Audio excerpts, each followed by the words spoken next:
Hey friends, welcome back to our chapter reading. We are continuing today with Toy Dance Party by Emily Jenkins, and pictures are by Paul O. Zielinski.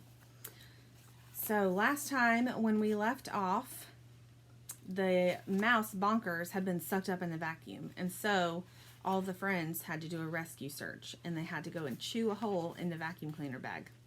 But they got him out. So let's see what happens next in chapter 5. It is called In Which There Is a Sleepover and Somebody Needs Repair. When Lumpy wants to visit Frank and have a dance in his washtub, he gets himself sticky with jam, or soy sauce, or peanut butter. Then Honey puts him in the washer and hangs him up to dry. Of course, Lumpy can go down to the basement for a visit any night he wants, or any day when people are at work and school. But he enjoys most when he and Frank are together, singing their Buffalo Shuffle song during the wash cycle. Lumpy doesn't much like talking to the dryer. In fact, he finds her disagreeable. He can never understand a word she says. It's all rumbling and grunting. And when she's silent, it's even worse. The way she sits there, it always seems as if she's thinking about something bad. Lumpy has never been inside the dryer. Honey's dad says it's been on the fritz for ages, and they shouldn't put anything big in it, like sneakers or a stuffed buffalo, because then the barrel would get out of line. So one weekend morning, when Honey takes him downstairs to breakfast, Lumpy, very cleverly, and in the mood to visit Frank's, falls into the maple syrup pooled on her plate. The dad wipes Lumpy off with a dish rag and takes him downstairs, says hello to the workman in the basement, and opens Frank's lid. "Wait!" Lumpy wants to yell. "Why is there a workman down there?" The dryer is pulled out from the wall. Tubes and wires are coming from her back. The workman is doing something to her. But before Lumpy can see more, the dad pops him into Frank's tub and adds soap. Then he shuts the lid and starts the wash cycle. Warm water gushes in. "Frank!" whispers Lumpy. There's no answer. "Frank, can you hear me?" Frank gives a grunt that's almost indistinguishable from a regular washing machine noise. He doesn't want the workman to hear him talk. "What's wrong with the dryer?" whispers Lumpy, his own voice masked by the sound of the water. Frank doesn't answer. "Is she going to be okay?" Lumpy's being swished back and forth in Frank's washtub, but instead of feeling dancy, he's sick to his stomach. How could he have thought mean things about the dryer? Who could he have wished she weren't around when she now has wires coming out of her? Again, Frank doesn't answer. He can't, because the workmen will hear him. When the wash cycle is finished and Frank's buzzer goes off, nobody comes to get Lumpy. He sits in Frank's tub, listening to the clank of tools and the music from the radio. Finally, the man calls upstairs, and Honey's dad comes down. "I don't know if I can fix it," the workman tells him. "You got an old machine. I'm going to send away for a part. Should come in by Wednesday, and I'm hoping that'll give you another couple years with this one. But I'm not going to promise." "All right," says the dad. "If this one's finished and you buy a new machine from us, the installation's free." "That would be great." The two men leave without taking Lumpy out of the washer. When they're gone, the buffalo pokes his head out from under Frank's lid and looks at the big brown wreck of a dryer. She sits at a sad and awkward angle, pulled out from the wall. "What's wrong with her?" he asks again. "She started squeaking," explains Frank in a voice that has none of its usual energy. "Then her tumble didn't sound right, and yesterday she couldn't dry a load of dad clothes. Just couldn't get them dry at all. They were damp, I tell you," he sobs. "She had damp dad clothes in her." "I'm so sorry," Lumpy tells him. "Well, yeah," says Frank. "I know." "I hope you feel better," Lumpy calls to the dryer. "She can't answer you," says Frank. "She hasn't even grunted since 2 days ago." "Oh." Lumpy doesn't know what to say. He wishes he could do something to help, but there isn't anything to do. "Did you hear what they said?" worries Frank. "If they can't fix her, they'll replace her. Like she was nobody. Like she was a used-up piece of trash." Lumpy nods. He heard, but it's too terrible to think about. "They'll bring some stranger here to live with me and dry the clothes, expecting me to like it," says Frank. "Don't they see we have feelings?" "I don't think they do," says Lumpy. "They're nice people, but they really only care about other people, you know." "I know," says Frank. "That's how this life is." Lumpy hangs on a clothesline in the bright spring air of the backyard, where he watches Honey and her mother plant petunias. When he's dry, Honey takes him down and brings him indoors. "We're going on a sleepover," she tells him. She shoves Lumpy in her backpack along with Plastic, Stingray, a box of glitter makeup, clean clothes, a toothbrush, and a pair of pajamas. Quite a tight fit indeed. Lumpy's hind end is squashed to one side, and the toothbrush is poking him in the stomach, while Stingray's left flipper is twisted behind her back, and her nose is jammed up against a button. "Sleepover, sleepover," whispers Plastic joyfully when the zipper is shut. "What is it anyhow?" Lumpy wants to know. Plastic has no idea. "A sleepover is when you build a loft," says Stingray. "It's way high in the air, up in a tree, like a loft bed in a treetop, with a tent. You have blankets up there, and there are birds that fly over to you with baskets of cupcakes in their beaks. You eat cupcakes and look down over the forest to the town below.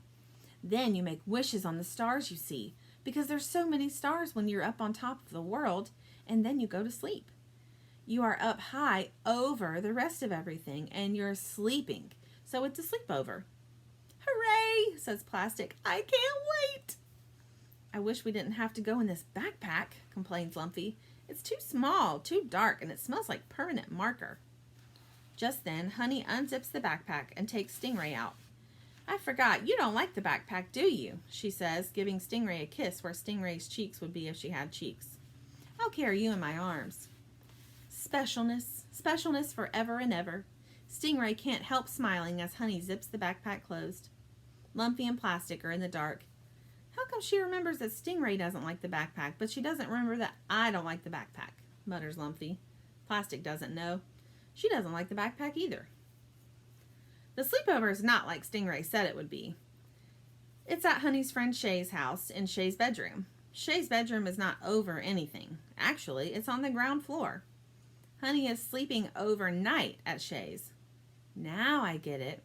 This is the indoor overnight kind of sleepover," says Stingray while the girls are in the kitchen eating dinner. "You know, she didn't say it was that kind. If she'd said it was that kind, I would have explained it to you." "That's okay," says Plastic, but she's disappointed. The toys are sitting on a blow-up mattress on Shay's floor. When the girls finish eating, they come in and play Clue until Shay discovers it was Colonel Mustard in the conservatory with the lead pipe. Then they put glitter makeup on each other. Shay also puts glitter makeup on her stuffed duck while Honey tries on dress-up clothes. Stingray would really like some glitter makeup. Plastic would really like some glitter makeup too. Even Lumpy would not mind some glitter makeup so long as he could wash it off later. But Honey isn't playing with them, checking on them, or even talking about them. She is pulling her Barbie box out of a plastic shopping bag. She brought that stupid box and those silent Barbies along on the sleepover. Honey and Shay dress the Barbies and undress the Barbies and brush their hair and put their hair in ponytails and dress the Barbies and undress the Barbies and wonder why one of them has teeth marks on its leg and why the other one has teeth marks on its hand. And then they forget about that and they dress the Barbies and undress the Barbies and brush their hair and dress the Barbies again for a very long time. Finally, they pack up and it seems as if maybe they're going to do something with Lumpy, Stingray, and Plastic. But instead, they jump on the blow-up bed and perform a circus extravaganza for Shay's mom, complete with capes, a clown wig, tumbling, and a faux tightrope walking. Plastic likes the circus because it's very bouncy. She wishes she could perform in it, but she isn't invited. Lumpy and Stingray can't even see it. They've fallen off the bed with all that jumping and are lying on the floor, upside down in a pile of dress-up clothes and missing the entire extravaganza. Frankly, the whole sleepover is pretty boring and sometimes upsetting. The girls put on nightgowns and wash themselves in the bathroom, then come back and lie in bed with the lights out, whispering so much. Stingray doesn't even get much of a cuddle. It's very late indeed before their talk dwindles. Stingray, used to going to bed with Honey every night at 8:30, sulks herself to sleep long before Lumpy and Plastic deem the house quiet enough to begin moving around. "Did you see that upside-down spinny thing they did in the circus extravaganza?" asked Plastic, giving a bounce. "I wonder if I could do that." "I couldn't see," says Lumpy. "I was underneath a cape." "I saw it," pipes up Shay's duck with the glitter makeup. "It's called a handstand forward roll." "Then I'd probably need hands for it, huh?" Plastic rolls over to the duck. "Probably." "How do you do?" says Plastic. "I'm a ball." "I can tell," says the duck. "My name is Buttermilk." Introductions are made, and Buttermilk explains that all the other toys who talk are in the basement playroom, not on the ground floor bedroom. Shay sleeps with Buttermilk, so the duck almost never gets to talk to anybody unless she navigates the stairs, which is hard to do without legs or sizable flippers. But Shay is kind to her. It's not a bad life, even though Buttermilk is lonely. "You look excellent with all that makeup on," says Plastic. "I wish I had some. I could be a glitter ball." "I think they're going to have to wash me," says the duck nervously. "Don't be scared," says Lumpy. "I've been in a washing machine lots of times, and it's not bad at all. In fact, it's..." He breaks off, thinking of Frank and of the dryer. "What?" asks Buttermilk. "I have a friend," says Lumpy. "She's having repairs. I don't know if she'll get better." "Who's having repairs?" asks Plastic. "The dryer." "Oh, dearie," says Plastic and falls silent. "She was all pulled from the wall with the wire showing," Lumpy continues. "Frank is really upset." "Isn't there something you can do?" asks Buttermilk. Lumpy shakes his head. "I don't think so.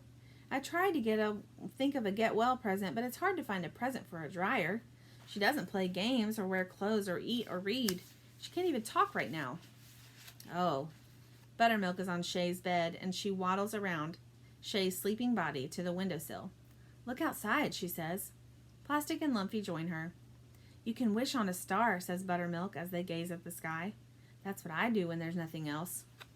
"That's what Stingray said you could do at sleepovers," cried Plastic. "Make wishes on stars."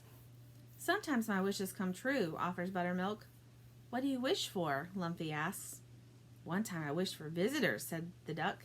"And now you're here." "We're here! We're here!" Plastic spins herself in a circle. "I also wished for new books, and Shay got a library card." "Ooh," Plastic likes that idea. "And I wished for Shay to stop snoring." "So let's wish," says Plastic. "We'll pick 3 different stars and all wish for the dryer to get better." "But she might not anyway," Lumpy worries. "They don't always come true," concedes Buttermilk as Shay rolls over in her sleep and begins to snore. "Yes, but then we know we tried to get her better," says Plastic. "Then at least we did something." So Lumpy picks a star to the right, and Buttermilk picks a star to the left, and Plastic picks one up high near the moon, and they all wish. "A sleepover's fun for kids," announces Stingray to Spark and Sheep when Honey brings them home. However, it's not fun for buffaloes and stingrays and balls, because all they get to do is lie on the floor lonely and bored, and not even get played with because people are playing with Barbies and makeup and Barbies and clown wigs and Barbies and board games. Then everybody goes to sleep on a bed that isn't even high or over anything. And that's all there is to it. It's not even special. Plus, you have to go in the backpack to get to it, adds Lumpy. And there's a new weird smell in there. "I made a friend," cries Plastic. "Her name is Buttermilk. We wished on stars." "Was there grass?" wonders Sheep, hopefully. "Or maybe clover?" Plastic shakes her head. Or rather, she shakes her whole self. "There were handstand forward rolls," she says. But neither Spark nor Sheep is particularly interested. On Wednesday afternoon, Honey and Lumpy are watching television in the living room when the workman comes again for the dryer. He goes down to the basement with a toolbox and a new part. Lumpy is thinking so much about Frank and the dryer he cannot concentrate on the TV. The show is about some kids who drink pink milk, and Lumpy does not wonder why the milk is pink or how it got pink or why they like it pink, the way he would ordinarily. He's strategizing how he can get to the basement without waiting until everyone in the house has gone to sleep. What can he do? There's nothing sticky nearby that he can get on his fur, and he can't move in front of Honey. Luckily, Honey decides she wants to make pink milk. She turns off the TV and brings Lumpy to the kitchen. Her mother's in the basement watching the workmen, and her father is not home from work yet. Honey opens the fridge and the freezer and 2 cupboards. Strawberries, vanilla ice cream, milk, frozen raspberries, then plain yogurt, flour, ketchup, half a tomato, a jar of pimentos, chili sauce, and barbecue sauce. Honey puts all these ingredients on the table and begins mixing them in a bowl. That sounds super yucky to me. She mashes up the strawberries with her finger and scoops in most of the ice cream from the carton. Then she adds milk and a big squirt of ketchup. Some of the ketchup gets on the table. A chance! As Honey searches for a whisk, Lumpy tips himself into the puddle of the condiment. "Not again!" Honey scolds him when she sees him. "You are the messiest buffalo!" But she doesn't bring Lumpy to the basement. Instead, she wets a dish rag and wipes the ketchup from his body. You didn't get any in your woolly front fur, she tells him, so I think we can just wipe it off. That was not supposed to happen. Lumpy needs to get to the basement as soon as possible. An operation is going on down there. Honey picks up half the tomato and squeezes the juice into her bowl. Then chili sauce and a few shakes of barbecue. She adds some yogurt and a handful of flour. Her experiment is only a light pink color. She whisks and whisks. Now she adds frozen raspberries. These make the milky mixture quite a bit pinker, but now it's lumpy. She adds pimentos. Now it is very lumpy. I need a sieve, Honey says to herself and rummages for one in a low cupboard. She finds it, gets a large mug, and begins to strain the pink milk. Lumpy sees his opportunity. The sieve is an inch away from his nose, and Honey is holding it with one hand and pouring with the other. But she's not holding the mug. He takes a risk while she's concentrating and bonk. Lumpy bangs his nose into the sieve and tips the mug over. The pink milk spills across the table under Lumpy's buffalo belly and over the edge to the floor. Honey drops the sieve and knocks Lumpy into the puddle of milk. She runs for the dish rag and some paper towels. Mom! Lumpy lies there triumphant, letting the pink disgustingness soak into his fur. Any minute now, he'll be in the basement. When Lumpy arrives, the dryer is still pulled out from the wall, her front door completely off. The workman has a collection of tools spread across the floor, but he's sitting on a plastic lawn chair with a tired expression on his face. It doesn't look good. Honey's mother shoves Lumpy into Frank's wash tub and grabs Tuk-Tuk and some girl clothes out of the full laundry basket. She loads the washer and goes back upstairs to deal with the pink milk problem. The cycle begins. When the water rushes in, Lumpy can no longer hear what's going on in the basement. And he can't talk to Frank because Frank won't answer with the repairman in the room. Hi, Lumpy whispers to Tuk-Tuk. Do you know what's happening with the dryer? Why would I know, says Tuk-Tuk. You were in the laundry basket. Maybe you heard something. I don't hear about anything that goes on in this house, fusses Tuk-Tuk. Not that you would care. I care, says Lumpy, surprised. He's never known Tuk-Tuk to be anything but kind and calm. If you do, you don't show it, snaps Tuk-Tuk. I'm never in the linen closet with the other towels. I'm never in the grown-up bathroom with the other towels. It's rare that I even get washed with anybody, she complains. And even my so-called friends don't tell me what's happening. Are you upset I didn't tell you that the dryer was broken?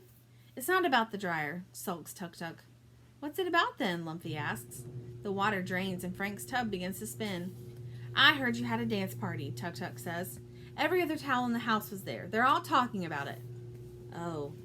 Just because I got washed with the girl clothes doesn't mean I don't want to go to a party, says Tuk-Tuk.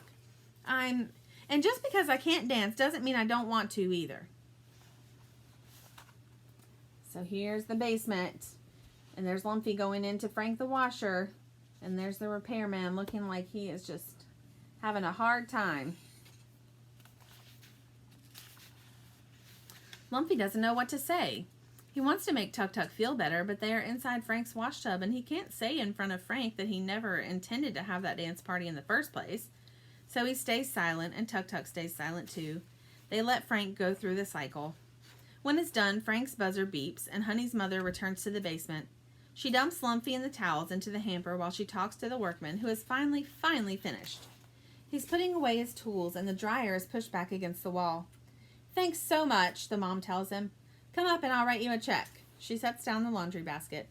Don't you want to put that in? He says, gesturing at the damp wash. Silly me. She holds up Lumpy. This can go in as well. Should be okay. Honey's mother shoves Lumpy and all the towels into the dryer and turns it on. The dryer purrs. Foompa, baggle, baggle, foompa, baggle, baggle. It's seriously hot in the dryer. Foompa, baggle, baggle, foompa, baggle, baggle. That is the noise Lumpy makes when he's in it, because he rides 3/4 of the way up the turning drum, then foompa, drops down to the bottom, onto Tuk-Tuk and the clothes, and baggle, baggle, bumps around for a few times before riding up the drum again. It's not his favorite experience at all.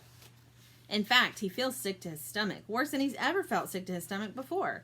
But he keeps his mouth shut. He doesn't complain one tiny complaint even. He is so happy that the dryer is well again, that she won't be dragged off to the dump and replaced by a stranger, that Frank will not be lonely, that all the wishing on the stars maybe helped. When the dryer halts, it's after dinner time, but the spring sky is still bright. The evening sun shining through the basement windows. Honey and her parents are out of the house. Lumpy can tell by how quiet it is. "I'm so glad you're feeling better," he calls after the dryer's drum rolls to a stop. She swings the door open, and since the house is empty, he climbs out. Tuk-Tuk remains in an exhausted heap with the girl clothes. "We all wished and hoped that you'd be okay," Lumpy tells the dryer. "We were so worried." "I was so worried," puts in Frank. "With you pulled out from the wall like that, you can't even imagine. Sometimes I thought the workman didn't know what he was doing. I thought you were never going to tumble dry again. I thought you were leaving me," Frank sobs. "I was so lonely. I didn't know what to do." There, love," says the dryer. I know, but it's all right now." Late at night, when the people are sound asleep, Lumpy creeps upstairs and gets Plastic, Sheep, Stingray, Spark, Bonkers, Millie, Brownie, and Rocky. They bring down jingle sticks, finger cymbals, a maraca, some silver confetti, and silver, orange, and yellow balloons found in the bottom of the toy box. When they get to the basement, they sprinkle the floor with silver. Then wake up Frank, the dryer, Tuk-Tuk, and the purple towels. Spark, who is hollow, blows up the balloons. Dance party. Frank starts off with Love Train, and the towels join in, providing backup and harmonies. Rocky and Millie bounce on the towels, and Lumpy bangs the cymbals. Stingray taps her tail, and as the beat gets her going, she begins hopping up and down with her flippers and leaping into the air. "The party is for you, not just for the dryer," Lumpy tells Tuk-Tuk. "I won't forget to invite you again." Frank overhears and interrupts Love Train to boom. "Shall I sing something for the little lady?" "Yes, please," says Lumpy, "because she is my particular towel friend." He rubs his buffalo nose against Tuk-Tuk's warm folds, and Frank improvises. "Tuckity-tuck-tuck, yellow like a duck, tuckity-tuck-tuck, boom. Hey, tuckity-tuck-tuck, yellow like a chicken cluck, tuckity-tuck-tuck, boom." The song is so good they sing it 6 times. "Tuckity-tuck-tuck, yellow like a corn shuck, tuckity-tuck-tuck, boom. Hey, Tuk-Tuk is yellow like a caterpillar dump truck, tuckity-tuck-tuck, boom."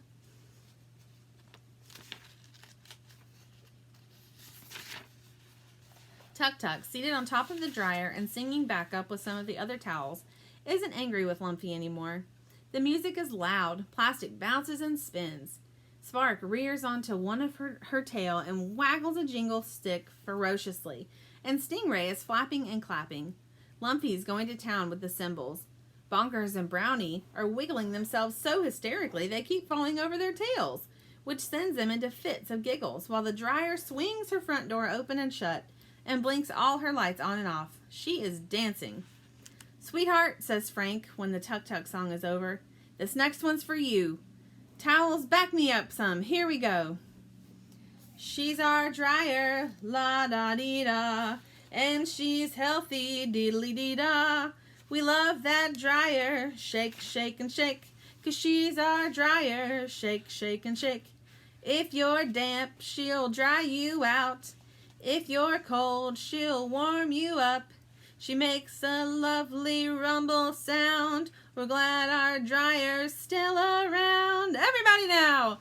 "She's our dryer, la-da-dee-da, and she's healthy, diddly-dee-ba. We love that dryer, shake, shake, and shake, 'cause she's our dryer, shake, shake, and shake. Oh, yeah!" All right, and here's a picture of their dance party. Everybody's having fun. All right, friends, that's the end of that chapter. So join me back next time and we will finish up this book with chapter 6. Bye.